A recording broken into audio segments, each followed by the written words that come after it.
ये नमस्कार साथियों, हमारे पास ये सीबीएसई बोर्ड और बिहार बोर्ड के लिए ये महत्वपूर्ण क्वेश्चन है। रियल नंबर जो हमारा पहला चैप्टर है, इसमें से लगभग 6 मार्क्स से क्वेश्चन पूछे जाते हैं। ठीक है, कुछ ऑब्जेक्टिव होंगे, कुछ सब्जेक्टिव होंगे।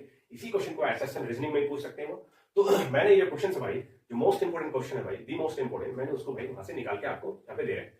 पहला क्वेश्चन है भाई, जो कि एलसीएम एचसीएफ होगा नंबर भाई, माना कि 2 नंबर का एलसीएम निकालोगे, एलसीएम निकालोगे, दोनों प्रोडक्ट करोगे, वो 2 नंबर के बराबर हो जाएगा। ठीक है ना, 3 चीज है भाई, एलसीएम एचसीएफ है, दोनों प्रोडक्ट का नंबर है, तो 3 चीज दिया रहेगा भाई, चौथा चीज निकालेंगे इसीलिए भाई। तो हमारे पास भाई जैसे कि यहाँ पे a बराबर एक्स क्यूब वाई स्क्वायर दिया हुआ, b बराबर एक्स वाई क्यूब दिया हुआ, तो इसका एलसीएम एचसीएफ कैसे निकालोगे भाई यहाँ पे?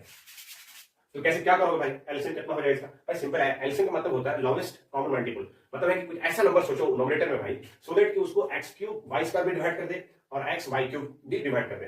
तो पहले हम एक्स को लेते हैं, एक्स क्यूब एक्स, तो कौन सा नंबर होगा जो कि जिसको एक्स क्यूब और एक्स दोनों डिवाइड करेगा? ऑब्वियसली एक्स क्यूब होगा भाई। देखो एक्स क्यूब का एक्स से डिवाइड होगा और एक्स क्यूब से होगा। उसी तरह से वाई स्क्वायर वाई क्यूब है, तो ऐसा बड़ा नंबर सोचो भाई, तो दैट कि वाई स्क्वायर भी डिवाइड कर दे उसको, वाई क्यूब भी डिवाइड कर दे। तो क्या लोगे? वाई क्यूब ले लोगे, जिसको कि भाई यहाँ पे वाई स्क्वायर भी और ये वाई क्यूब दोनों डिवाइड कर देगा। तो एसेंशियली हमारे पास एलसीएम आंसर क्या हो गया? X cube y square. Very simple भाई। तो मैक्सिमम पावर जो होता है एक्स का, इसमें एक्स क्यूब और एक्स में जो बड़ा पावर है उसको लेंगे भाई, उस तरह वाई क्यूब और वाई स्क्वायर में जो बड़ा पावर उसको लेंगे। दूसरा भाई हमारे नेक्स्ट भाई आपके पास है कि prove that √2 √3 √5 is an irrational number, और ये भी 3 + √5 is an irrational number. Most trending questions है, रिपीटेड क्वेश्चंस हर बार आते हैं भाई, तीनों में से कोई पूछना भाई, मोस्ट इसको 100% पूछना, सीधी बात समझ लो भाई, इसको रट जाना है। जिसको आ रहा तो ठीक है, जिसको नहीं आ रहा भाई उसको 1-2 बार बना लो भाई, एग्जाम में छाप दोगे। क्या करना भाई, कैसे मानते हो भाई?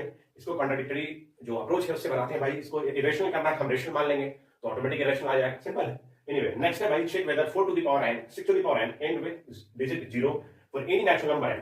तो नेचुरल नंबर n का मतलब भाई कोई भी नंबर सोचो भाई, ये n जो है अपने पास, n का वैल्यू रखो 1 2 3 4 5 6 7 भाई, 1 रखोगे 4 होगा, 2 रखोगे 16 होगा भाई, फिर और क्यूब बढ़ाओगे भाई तो 64 हो जाएगा। उसी नंबर 0 से एंड होने के लिए भाई हमारे पास 5 होना चाहिए इसके मल्टीपल भाई, तभी हो पाएगा भाई। क्योंकि 4 होगा भाई 2 गुना 2, फिर और बढ़ाओगे भाई 2 दूनी 4, 2 8, 2 16 हो जाएगा। ठीक है, ऐसे फिर 64 हो जाएगा। तो हमारे पास 0 होने के लिए भाई 5 होना कंपलसरी है, तो 5 नहीं, इसका मतलब ये कभी भी 0 से एंड नहीं हुआ for any natural number n। ठीक है ना, तो कंपोजिट नंबर के लिए कितना फैक्टर होगा? मोर देन 2 फैक्टर, 1 और इटसेल्फ के अलावा भी फैक्टर्स होंगे भाई।